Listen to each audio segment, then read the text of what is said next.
important to dress right. I want to look slick, to look sleek, to look like a fresh thing. I have a message.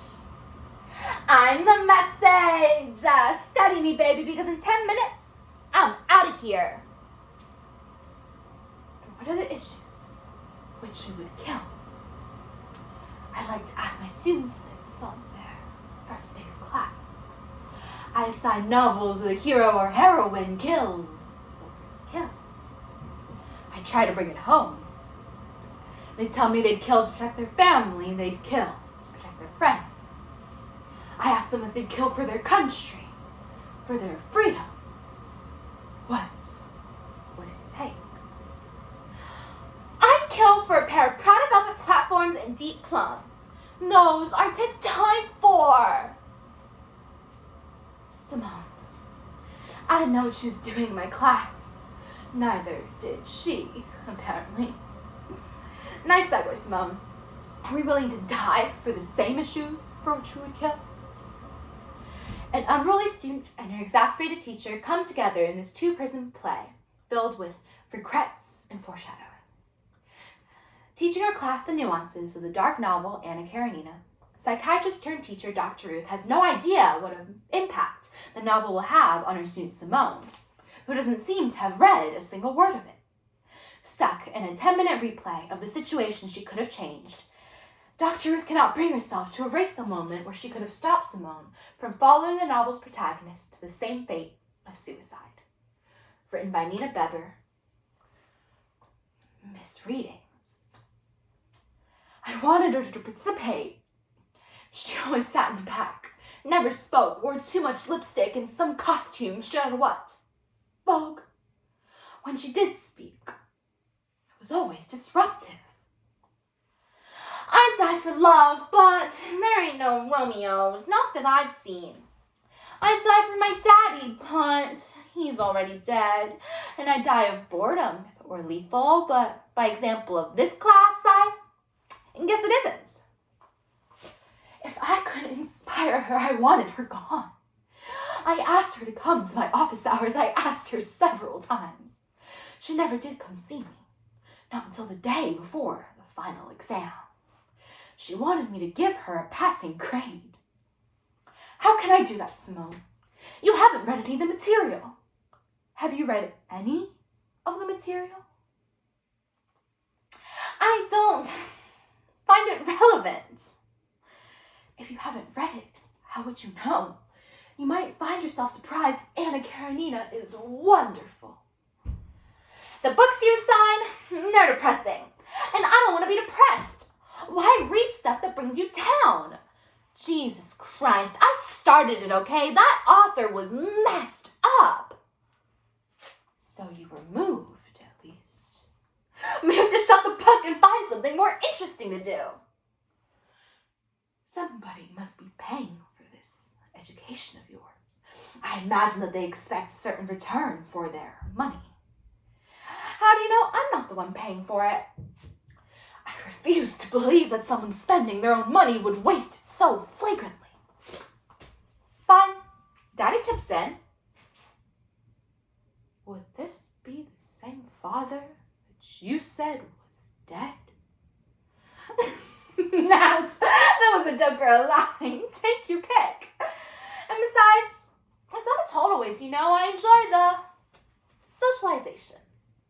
Do you enjoy being a teacher? Yes, I do. Well, then consider that I'm paying for your enjoyment. I just don't think it should come out of my pocket if it's more for your pleasure than mine. And besides, did you ever want to teach at some real school, not some second-rate institution like this? I like my job, and you're not going to convince me otherwise. $4,298. That's a lot of money. Do you think you're worth it? Do you think this class is worth it? I broke it down. This is a 4-credit course. $4,298. Do you think what you have to say is worth that? Come on now, start talking, and we'll amortize each word. You're clearly a bright girl. You can't expect an education to be broken down into monetary terms. Well, you brought it up. And besides, $4,298. That's like food for some starving family in a fifth-world country. For a year, at least. That's a car. Well, a used one anyway. Minus the insurance. Suddenly, this number doesn't sound so big. For a girl like me, at least. Come on now. Can't you even say, yes, Simone, I am worth a used car.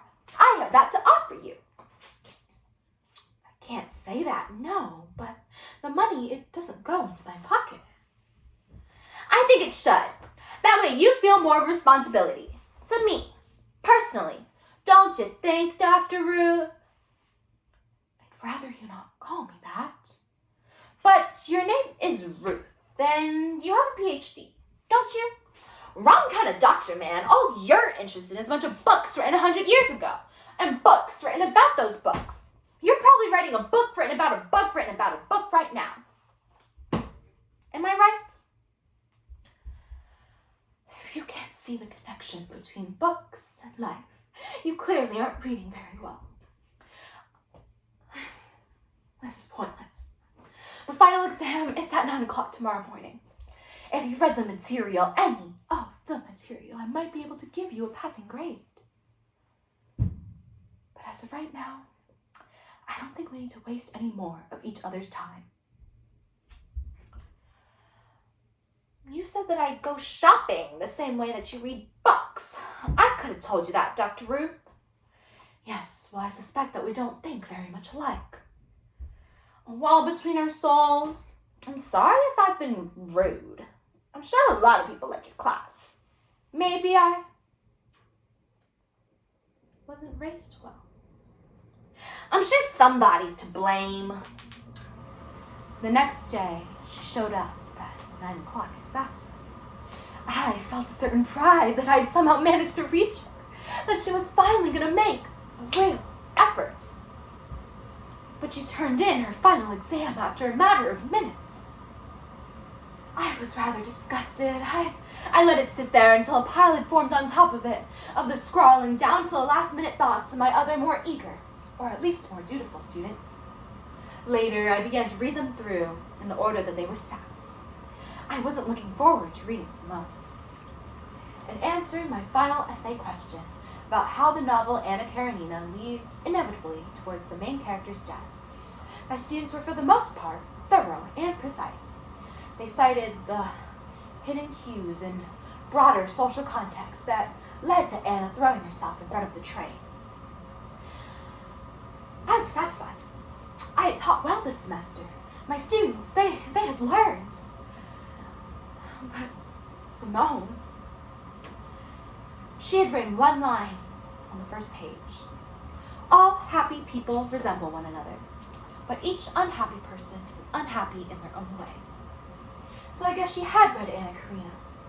The opening line, at least. My first instinct was to correct the grammar of her little variation, but there was nothing else on the page. I flipped through the book, page by page by page, and found one more line on the very last page. Any world that I am welcome to is better than the one I come from. I'm told it's a rock lyric from the 70s. By the time I realized, days had passed. And I didn't want to jump to conclusions, but come to think of it, Anna's suicide in the books always takes me by surprise as well. Though I've read the novel many, many times and can map its inexorable progression. Do you think you're worth it? Do you think this class is worth it? I live in a world made by words. A world where the dead can speak and conversations can be replayed over, past the moments of regret, altered and bent into new possibilities. Am I worth it? Am I?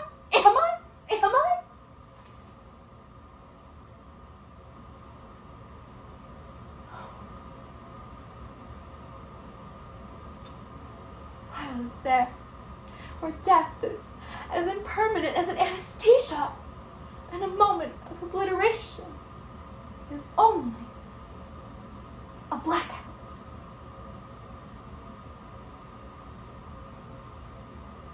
Time's up. 10 minutes. I told you I'd be come by now. Thank you.